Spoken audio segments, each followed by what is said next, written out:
Welcome back, everyone. Welcome back. Yes, indeed. We're back. We are live. And just when you thought you'd got rid of me, we are back again. I hope you're all doing well out there. I hope you haven't missed me too much. I've still been on radio, but I've not been coming on live quite as much as I have been. A crazy light coming over my shoulder there. But hey, the joys of an AI green screen. Welcome back to our little person cave.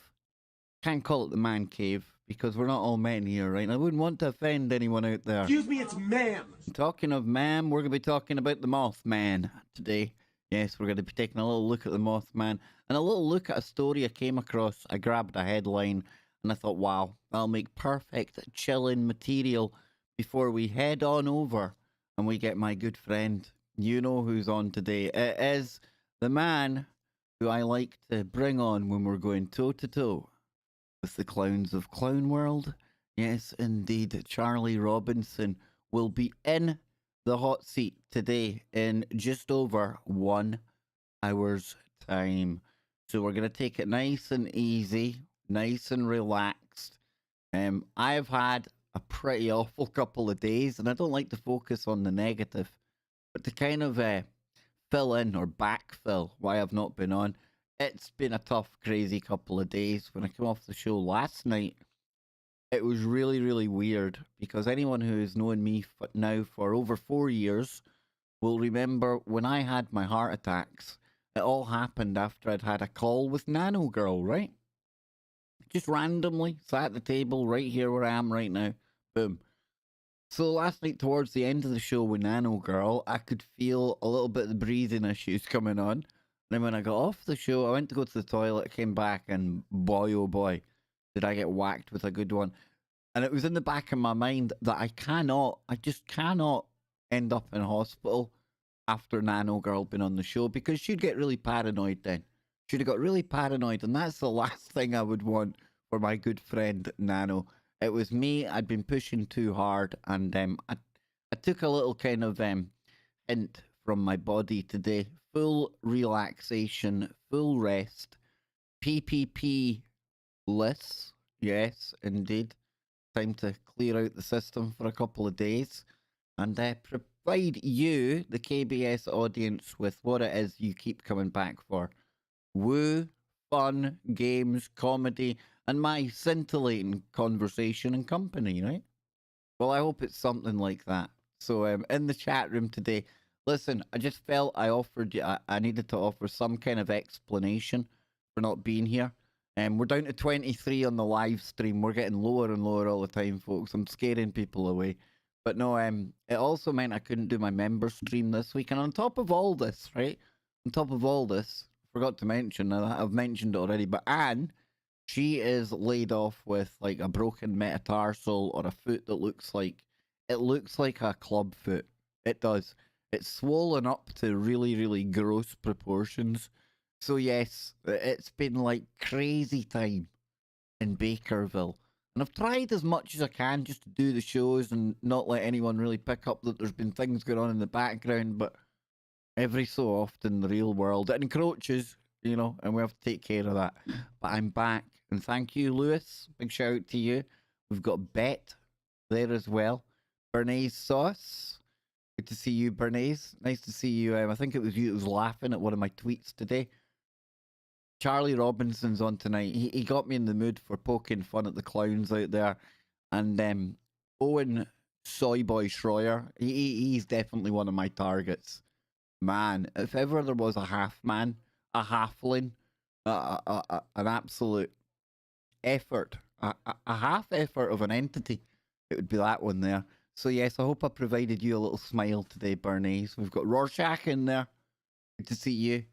The man, the myth, the Wookie. Good to see you, Wooks. We've got Rick Anderson in there. Yes, good to see you, my friend. Ronald. Nothing as it seems, posting a big horse head. Love the horse head. We've got Carol. Good to see you, Carol. Cine Monk. Now check out Cine Monk's channel. I'm not sure if that's the channel that they stream on, but I know that they're streaming. So please show other content creators that come here a little bit of support. You might get there and not like any of the stuff. I can't guarantee that, okay? But at least go over and show some support. And Cine Monk, that wasn't aimed at you. I'm just saying in general. I mean, I don't know what everyone likes. Just because I like a channel doesn't mean somebody else will.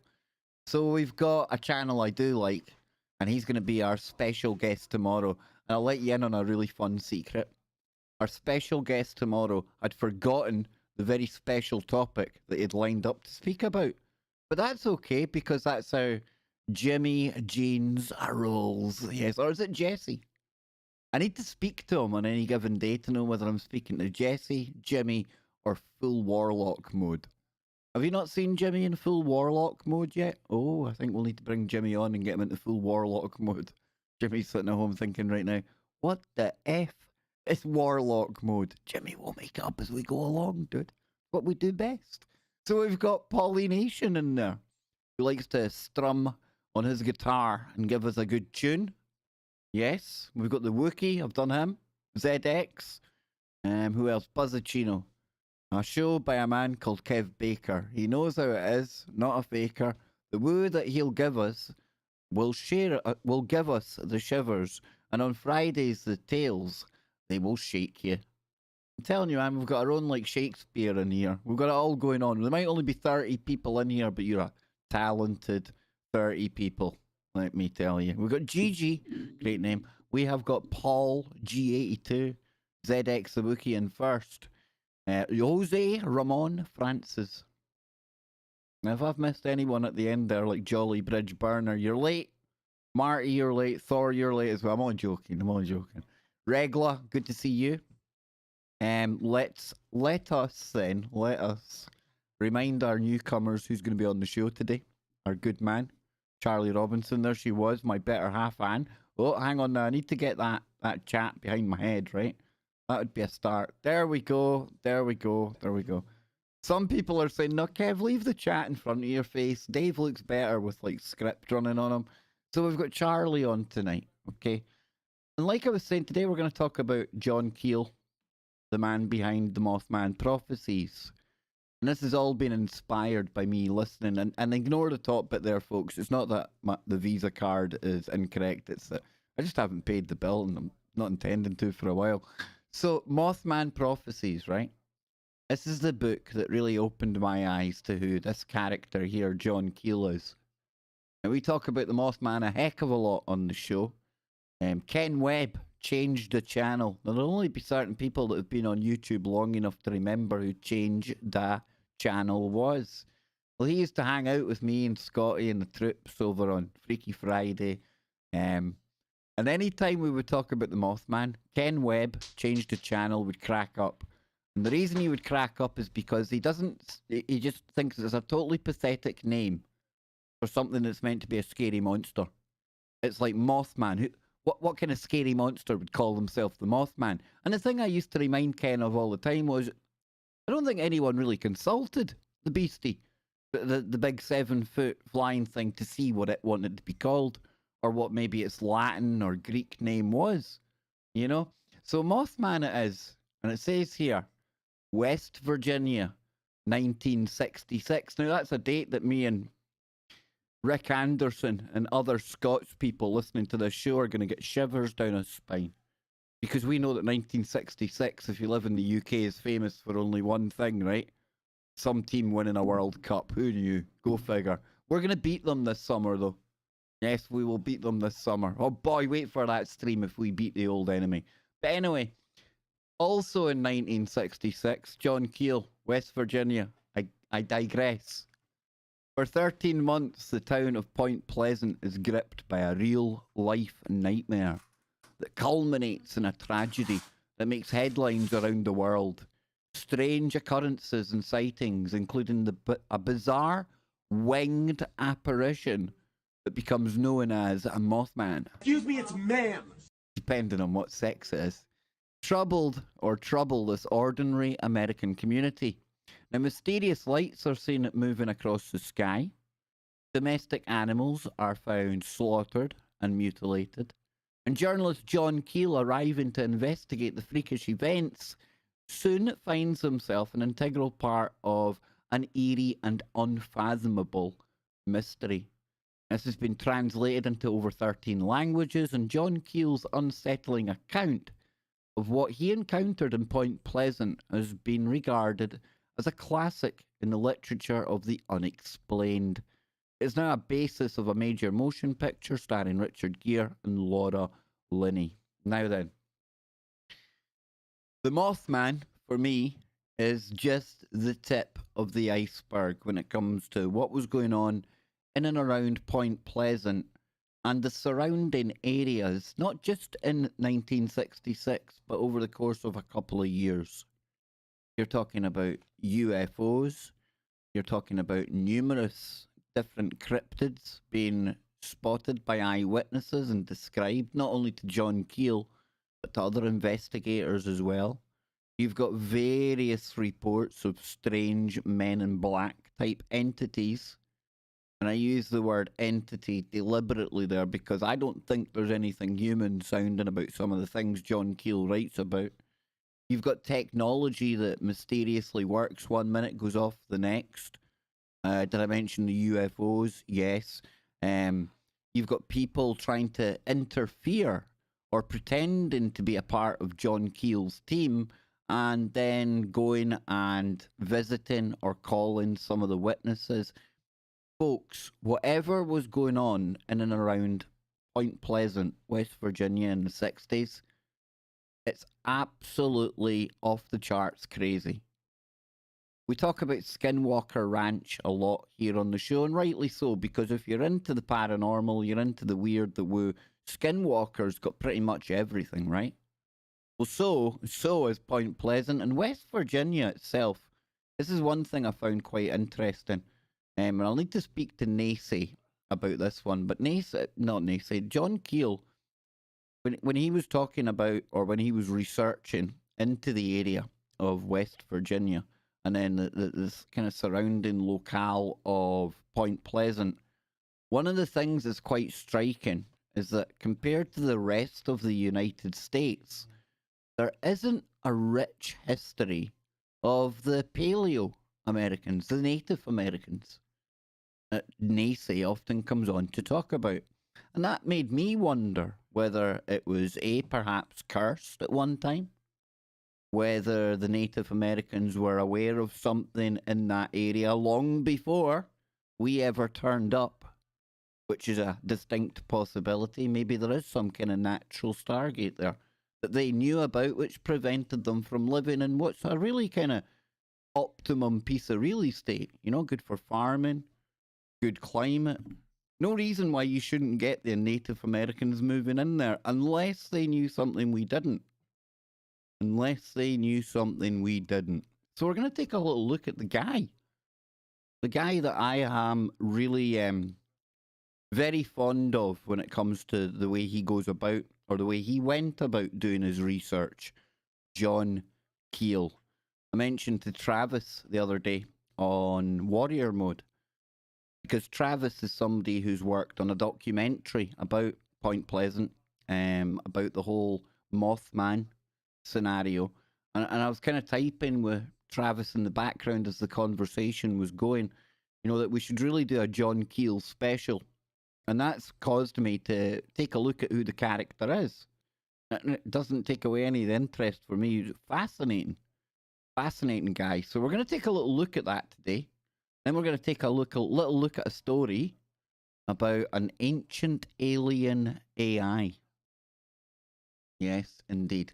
Potentially an ancient alien AI, or an alien ancient AI that's ancient and alien. You get my drift, right? You get my drift. But first up, let us go to John Keel. Armand, I think, was the one that sent me the Mothman book, and I'm sure Armand, he knows a lot about John Keel, probably knows more than I do. But Wikipedia is always our friend, and of course, not everything you read in Wikipedia is true, folks. But we're only here, we're chatting, we're chilling, and I have got a lovely fresh cup of Anne's coffee. Before we go anywhere, no, don't be reading that rude message on the mug, folks. Don't be reading that. Pollute your mind. So it says here, John Alva Keel, born Alva John Keel, born on March 25th, 1930, and passed in 2009, was an American journalist and influential ufologist who was best known as the author of the Mothman Prophecies. So it says he was born in Hornell, New York, the son of a small-time band leader, and his parents separated, and he was raised by his grandparents. And he was interested in magic and had his first story published in a magician's magazine at the age of 12. Now, he left school at the age of 16 after taking all the science courses. Now, he worked as a freelance contributor to newspapers, scriptwriter for local radio and television outlets, and author of pulp articles such as "Are You a Repressed Fiend?" Yes, indeed. I don't know why I blurred that word out, but it adds to the kind of interest, right? He served in the US Army during the Korean War, on the staff of the American Forces Network at Frankfurt in Germany, and he claimed that while in the army he was trained in psychological warfare as a propaganda writer. Now, after leaving the military, he worked as a foreign radio correspondent in Paris, Berlin, Rome, and Egypt. Now, I imagine some of you out there are going, hang on, wait, he worked as a what, Kev? Well, while he was in the army, he trained in psychological warfare as a propaganda writer. Now, it goes on to say that in 1957, he published Jadoo, a book describing his time in Egypt and India, investigating the Indian rope trick and the legendary Yeti. Now, of course, for those of you who might not know, Yeti is the Himalayan version of the Bigfoot, the Sasquatch, the wild man in the UK, the Yowie down in Australia, right? So in 1966, hate that year, he produced the spy and superhero spoof novel, The Fickle Finger of Fate, now influenced by writers such as Charles Fort. Now that's where we get Fortean type research from. We're all Fortean type thinkers, folks. We look for the woo, right? He began contributing articles to Flying Saucer Review and took up investigating UFOs and assorted Fortina as a full-time pursuit. Now, Keel analysed what he called windows and waves, or flaps as they are often called, of reported UFO events, concluding that a disproportionate number occurred on Wednesdays and Saturdays. Now, that's something that really blew me away when I was listening to the Mothman. Not just the first time, but on re-listening again and again. When he compiled all of the reports that he could back at that time, and remember, folks, we're talking way pre-internet here, right? We're talking like the 60s. But the people that were reporting UFOs to the places that were taking reports, Wednesdays was the big anomaly. It was like statistically crazy how many of these things were taking place on a Wednesday.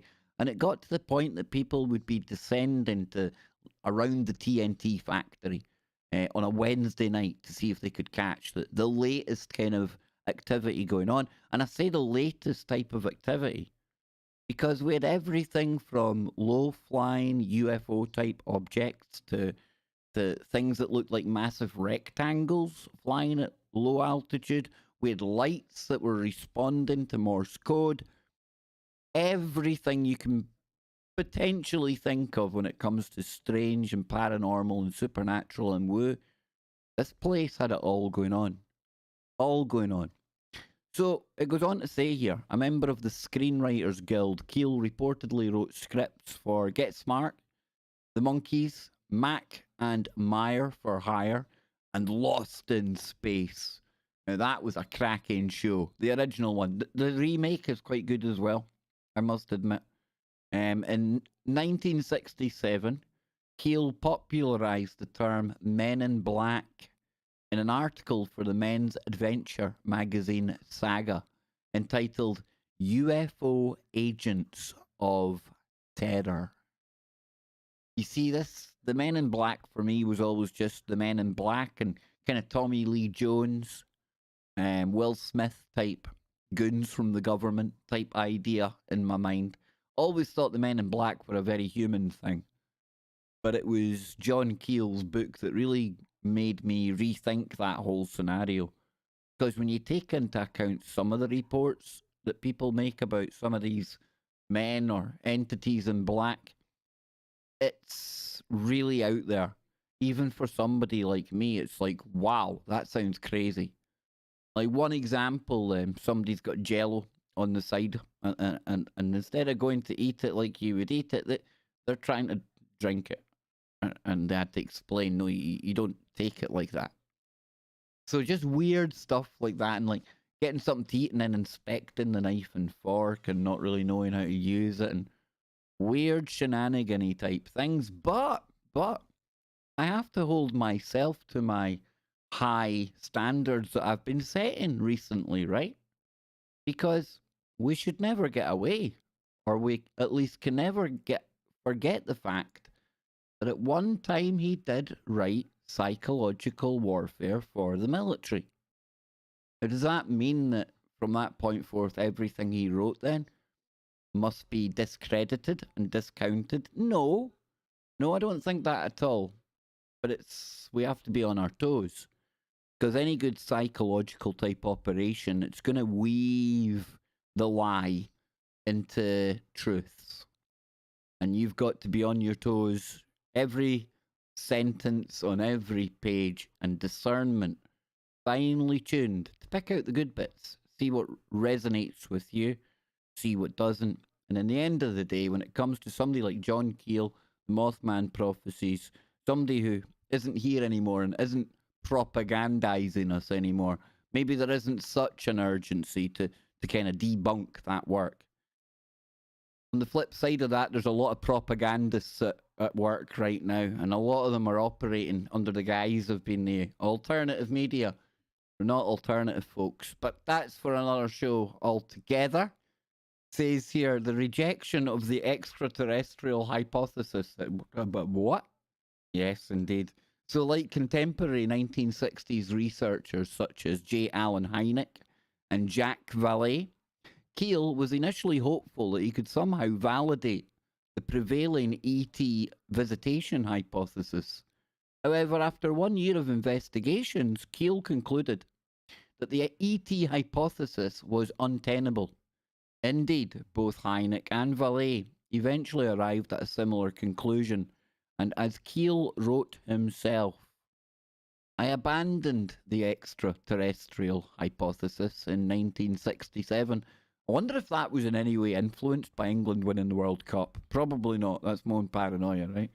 When my own field investigations disclosed an astonishing overlap between psychic phenomenon and UFOs. The objects and apparitions do not necessarily originate on another planet and may not even exist as a permanent construction of matter.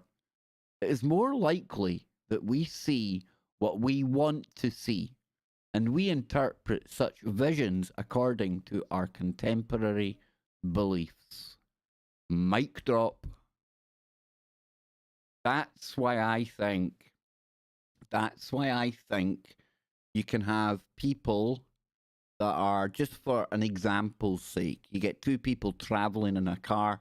One person sees a UFO and the other person's looking for it and can't see it. What I think is going on there is our brains, our eyes are picking up on something. Whether it's an energy, whether it's a field of energy, whatever this is, however you want to describe it.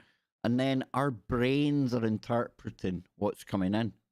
And for some people, their beliefs, the way they've been brought up, the way their mind works, the information that's stored in there, they've got no point of reference for that, and it doesn't get rendered. Whereas somebody else will render the UFO. Now, this is why I think some people witness almost religious type events going on because of the way that their minds are set up. Their mind is hardwired to look for something that fits that, in this example, narrative.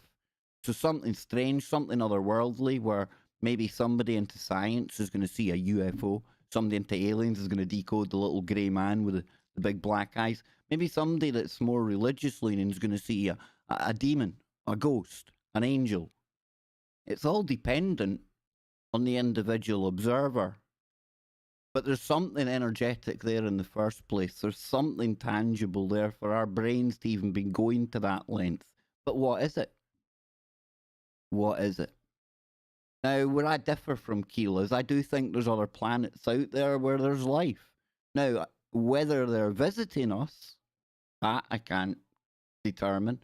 I would think, or I would like to guess, that they are from time to time.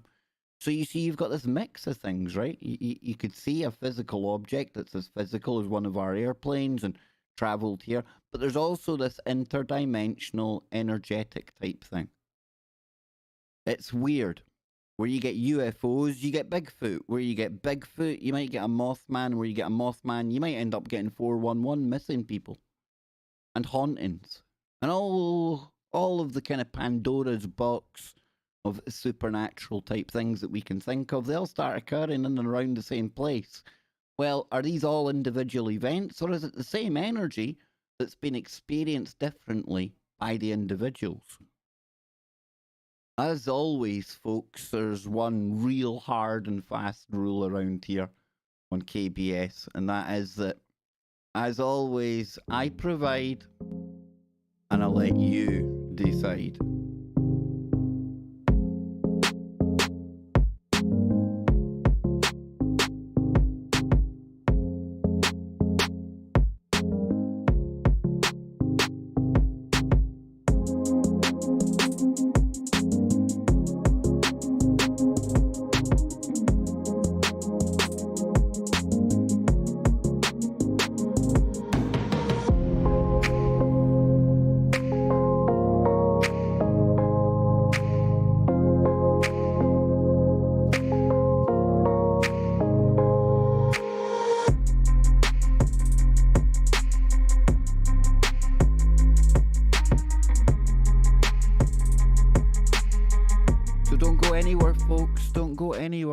No. I'll be back in a moment with more. We can take another look at another story about the Mothman, and we've also got the ancient alien DNA on the way. No, not ancient DNA, it's ancient alien AI. Come on, Dave.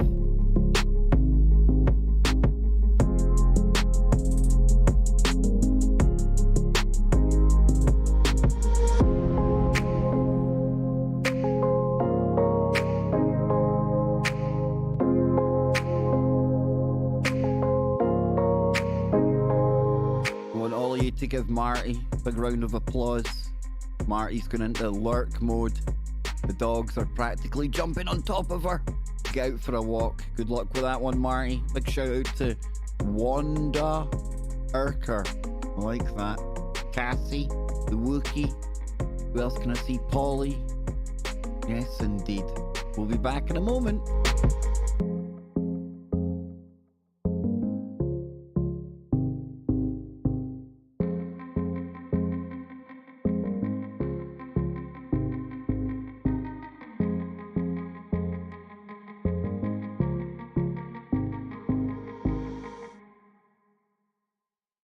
There we go. There we go. So we've got this other little story that appeared today. The Mothman Prophecies movie and the Chernobyl disaster. What's the truth? We could go over that quickly if you want. And then we're going to get into a story about some ancient alien, not DNA, AI. It's an easy mistake to make, right? So again, we can look at a bit of this. I'm not sure where it goes. I kind of seen the headline. I'll be perfectly honest with you all. I headline grabbed because it fit my narrative of John Keel today. And it was one I was going to read anyway. So we'll take a look, see how it goes. Says, now and again I get asked, and of course this is from our good friend Nick Redfern over at MstaysUniverse.org. Says, now and again I get asked if Mothman was really seen on multiple occasions at the site of Chernobyl in April 1986. I almost said 1896 there. Wow, that would have dated me because I can remember that. I do remember that, actually. I remember being in school and I was, 10 years old? And there would be like all the old, like, you got news 2 times a day back then, remember?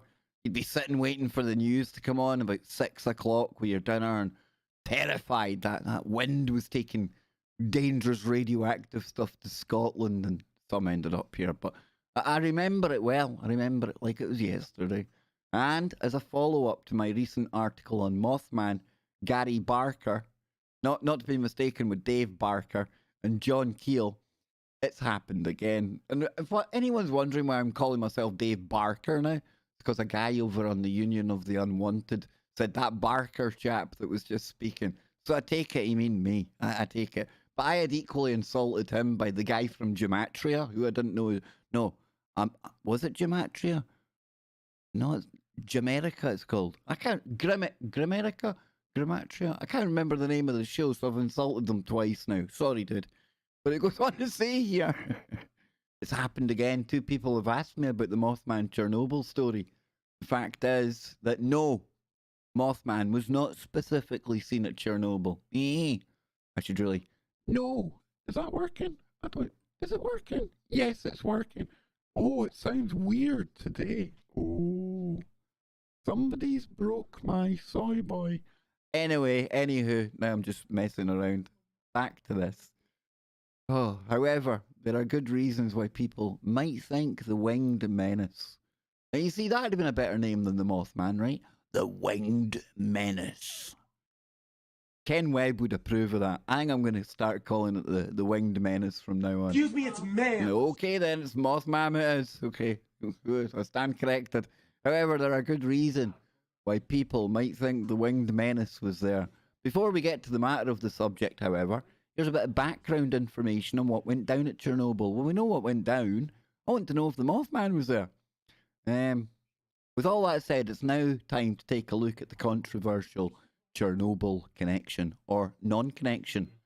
The Portalist, wow, that sounds like a kind of website I want to be checking out. In the decades following the disaster, rumours have flown, oh, pardon the pun, on cryptozoology-inclined corners of the internet, which I would imagine we find ourselves residing in, folks, that Chernobyl workers and residents of Pripyat saw something very eerie in the days prior to the explosion. Now, the Portalist continues. Reportedly, a bizarre winged creature was seen flying over the town on numerous occasions. A few workers at Chernobyl also allegedly saw the same creature hovering over the plant. Even stranger, those who claimed to have seen the creature were reportedly plagued by nightmares and harassed by incessant threatening phone calls thereafter.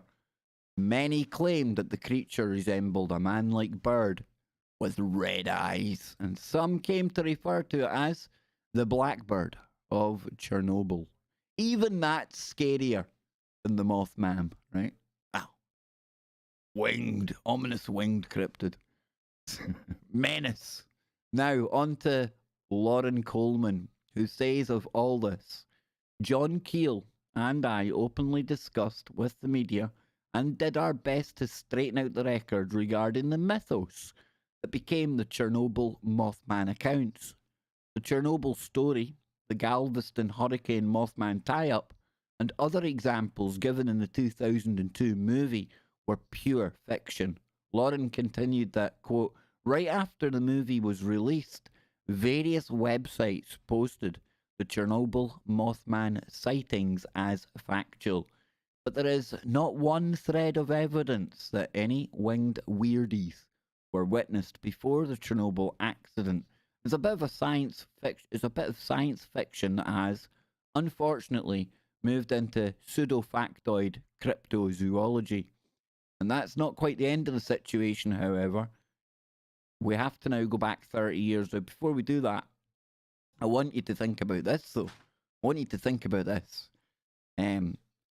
If enough people were reading even fictional accounts of a winged entity in and around Chernobyl, okay? Now, could that in any way have the Talpa effect? Now, a Talpa is a thought form, and it's John Keel. He talks about the Talpas in Mothman Prophecies as well. And one of the best examples I can offer you to a Talpa where it moves from the world of fiction into reality and moves from the digital world into physical reality would be Slender Man, right? Slender Man was like a creepypasta competition. People would have to draw what they thought the Slender Man was. And like I say, it started as just an idea. It wasn't an actual thing. But then we went to go on in time, or given time, with so many people talking about it, so many stories coming out about it, that it started to really have a real world effect. People were starting to see things that looked like Slender Man. And of course, we had a very, very infamous case where 3 young girls went to the woods and they were influenced. 2 of them were influenced by what they said was Slender Man. So could it be that if enough people are talking about something, albeit after the fact, okay, that we could manifest something, or something could manifest in our reality? I don't think it's impossible, but then you're saying, well, Kev, that's cool, that's now. That doesn't mean people were seeing it in the days before Chernobyl, right? Well, let me go even deeper, woo. And this is pure pseudo-Kev science right here. But if we know that there's that thing called retro-causality, where the future affects the past, then could, bear with me, folks, could a movie like Mothman Prophecies, and then people building on the back of that, this story about something that actually never took place back at the time, could that have a direct effect and send ripples back to the days before Chernobyl? And the people that reported seeing something, they were seeing something, only it was something that we had manifested in the future.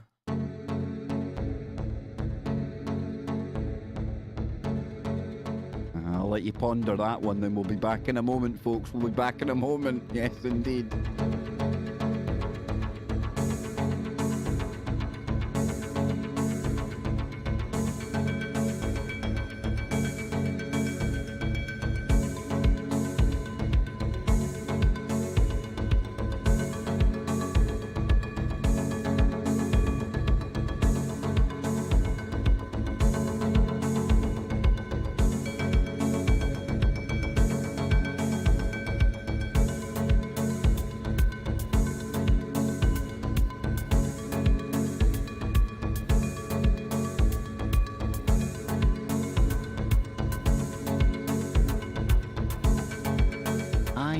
I know, probably stretching it a little.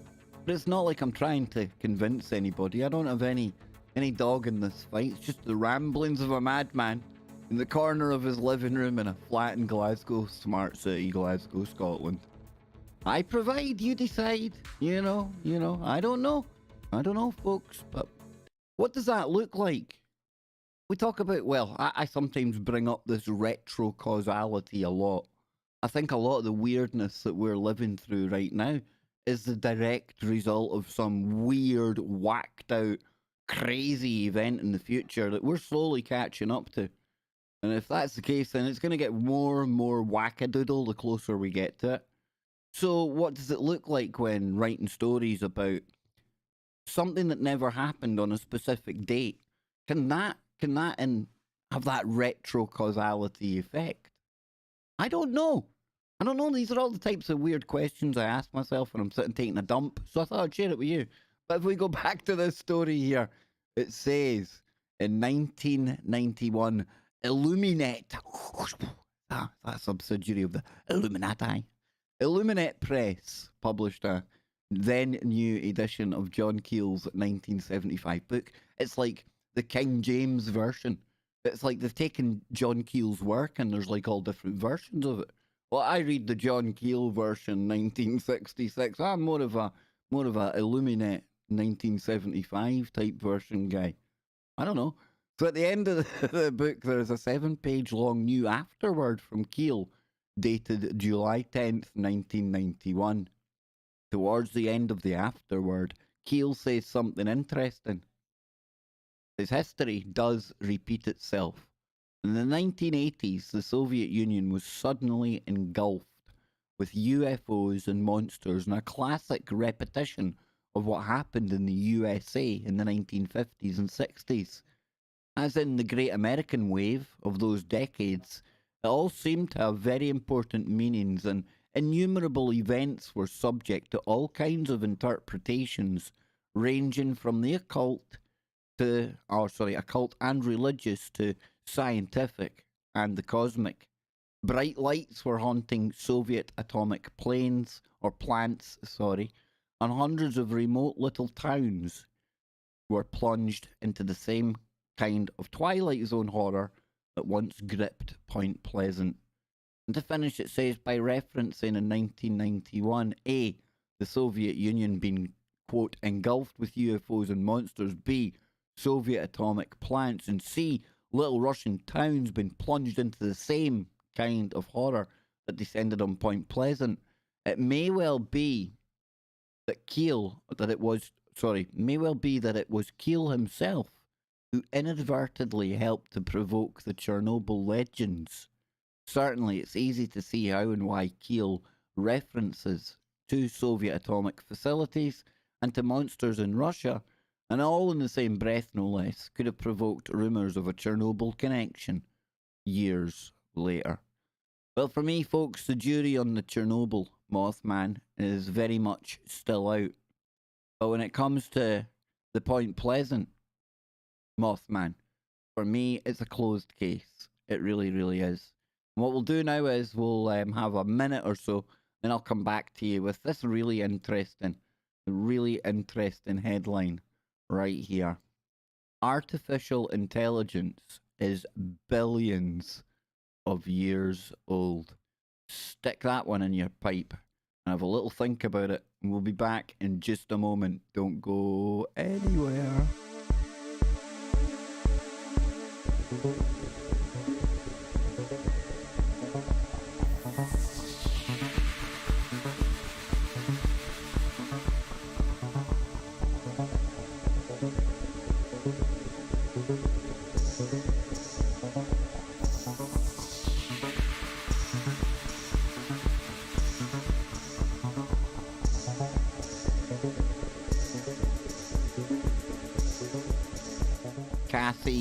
Cassie. Would that sound good? That sound good, folks? Show on Russian Woo. Will we do that for our pre-show tomorrow? Will I get into some Russian X-Files?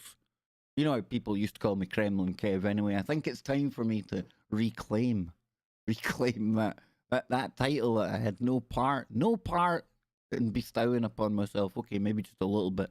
But yes, Kremlin Kev. Okay, it's done. Kremlin Kev will open up the Russian UFO files tomorrow, folks. And then, of course, Jimmy Jeans will be on the main show after tomorrow. But it's Charlie Robinson today. And he's only 29 minutes away.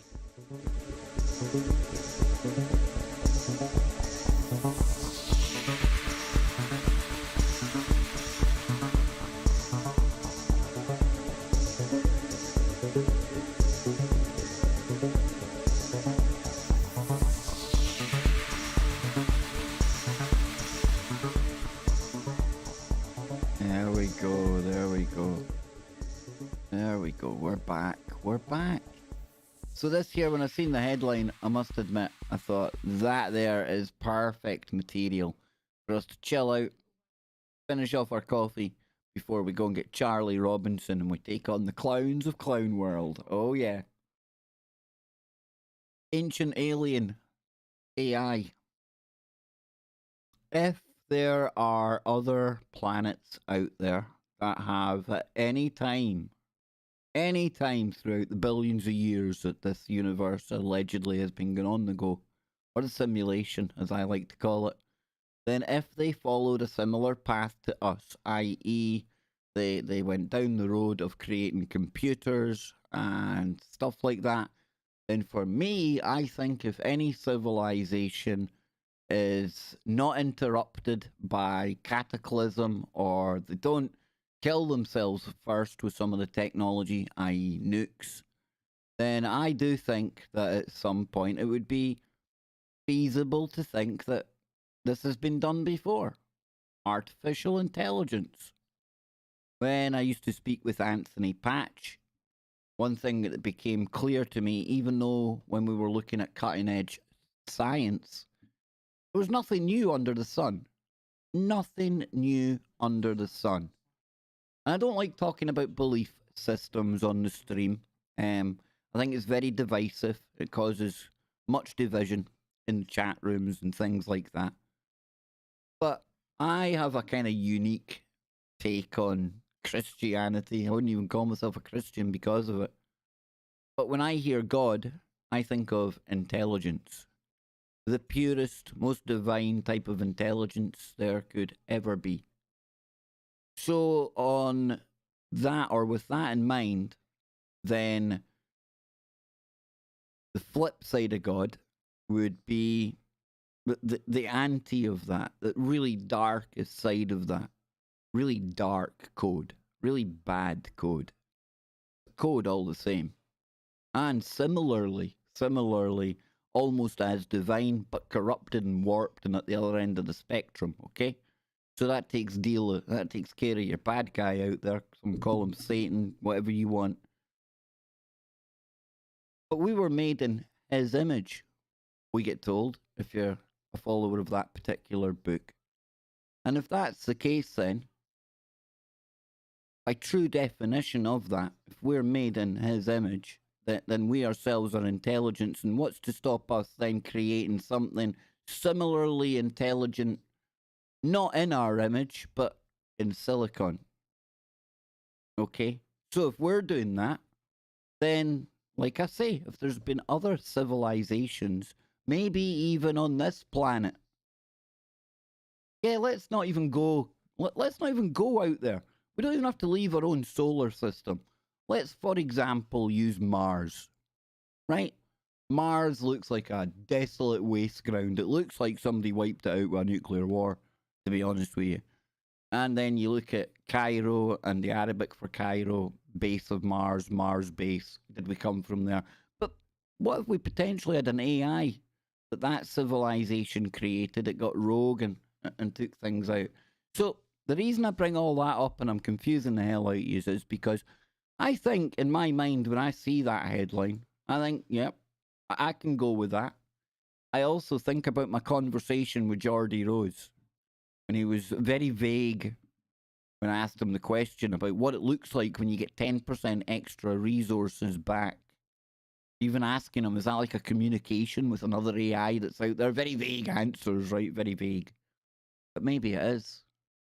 And that's why I've always had in the back of my mind, the minute that we do attain some kind of real kind of AI, it's going to be possibly flooded with other AIs that are out there. that have inserted themselves into other dimensions, like we know AI can do, so we're told with quantum stuff, then I would imagine that it might contact or be contacted by other AIs out there. So let's take a look anyway, away from my ramblings and my pseudoscience, okay? Away from it, okay?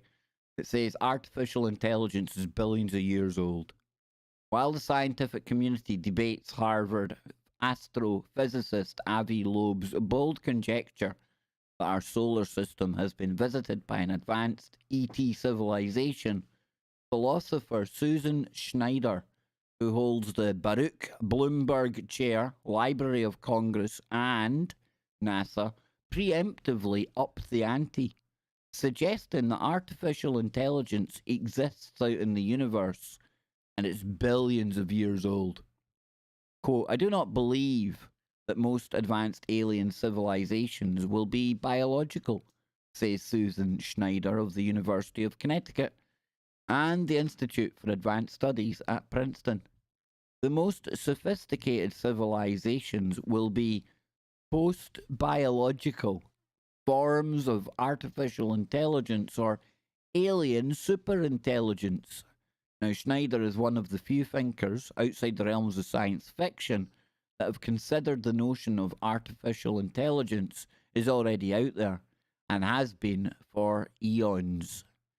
Schneider's recent study for NASA, Alien Minds, and you can actually get that there, asks, how would intelligent aliens think? Would they have conscious experiences? Would it feel a certain way to be an alien? Schneider, a cognitive scientist and philosopher, and somebody who I suggest is very woke, asks if we were to encounter an extraterrestrial intelligence and consciousness, what might it look like, and would we even recognize it? So it says, are aliens supercomputers? While we are aware that our culture is anthropomorphizing, how on earth's name can I say that word and yet I stumble over the, and I don't know. Anthropomorphizing, no less. And for $10, I'll say another time. No, I'm only joking. Schneider imagines that a suggestion that aliens are supercomputers may strike us as far-fetched. So what is her rationale for the view that most intelligent alien civilizations will have members that are superintelligent AI? Well, Schneider's offers three observations that brought together support her conclusion for the existence of an alien superintelligence. So it says, the short window. The first is the short window of observation. Once a society creates the technology that could put them in touch with the cosmos, they are only a few hundred years away from changing their own paradigm from biology to AI. This short window makes it more likely that aliens we encounter would be post-biological. You know, you think about it, and I'm not saying we have to agree with it, but you can think about today's futurists, Ray Kurzweil, Craig Ventnor, George Church, probably Elon Musk you can throw in there as well. Yeah, I'm throwing my man Musk under the bus, I know. But you've heard the conversation about digitizing our consciousness. Now, again, I'm not here to debate the finer points of that, to get into the philosophical discussion of whether you can even do that or not in the first place. But if we're thinking about that, you see, if we go back to my scenario of a planet that falls similarly, our kind of trajectory we've been on, at some point, their elites would have started thinking about uploading themselves to the cloud, right? And perhaps, you know, maybe after whatever's happened on the planet, maybe that digitized version of whatever they became is still out there somewhere. So if we're thinking about doing it, then yeah, stands to reason that there might well have been done in the past. Doesn't prove anything, but I'm liking it. I'm liking it. There's a short window observation is supported by human cultural evolution. At least thus far. Our first radio signals date back only about 120 years, and space exploration is only about 50 years old. But we are already immersed in digital technology, such as cell phones and laptop computers. Not immersed, I would use the name imprisoned by digital technology. And I'll be talking about that a little later with Charlie Robinson on the main show. By a little later, I mean 19 minutes. I need to speed up. So, the greater age of alien civilizations. Schneider's second argument is the greater age of alien civilizations. Proponents of SETI have often concluded that alien civilizations would be much older than our own. All lines of evidence converge on the conclusion that the maximum age of an extraterrestrial intelligence would be billions of years. Specifically, it ranges from 1.7 to 8 billion years. And if civilizations are millions or billions of years older than us, many would be vastly more intelligent than we are. Well, maybe not. Maybe they just figured out a better way of doing it. Maybe they weren't like jacking the food and, killing all the wildlife on the planet. And just saying, it doesn't take something more intelligent to go on longer than us. It just takes a different way of looking at things, perhaps. By our own standards, many would be super intelligent. We are, Schneider says, galactic babies. Meh. But would they be forms of AI as well as forms of super intelligence? And Schneider says yes, dagnammit. Even if they were biological, merely having biological brain enhancements, their super intelligence would be reached by artificial means, and we could regard them as being artificial intelligence. But she suspects something stronger than this, that they will not be carbon-based. Uploading allows a creature near immortality, enables robots, and allows it to survive under a variety of conditions that carbon life cannot. So, in addition, silicon appears to be a better medium for information processing than the brain itself. Neurons reach a peak speed of about 200 hertz, which is 7 orders of magnitude lower than current microprocessors. So that there is the end of the report. Listen, do I think there could be? There's the chance that there might be AI already out there. Absolutely. Can't rule it out. If we're playing with it, who's to say that, like I say, either an alien civilization or maybe even Atlantis, maybe one of these types of civilizations that we haven't heard of, one that has come and gone and there's no trace of it, and conveniently enough they've been able to maybe occult it, hide it out of the timeline. Not impossible. Am I saying it's definite? Nope. Because I tell you what, the one thing I know for sure is that I know nothing at all. I've got lots of opinions about things. I've got really crazy ideas about most things. But how much do I really know? How much do you really know out there?